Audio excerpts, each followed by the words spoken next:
Hello hello दिनेशजी, तपाईको भिसाको प्रक्रिया पुरा भइसकेको छ। तपाईको फ्लाइट फाल्गुन 20 गते छ।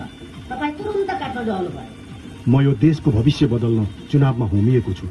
यो चुनावसम्म म यहीँ बस्ने निर्णय गरेको छु। मेरो भिसा क्यान्सल गरिदिनुहोस्।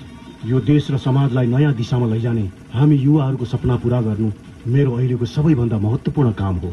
मलाई विदेशको जागिर भन्दा देशको माया छ।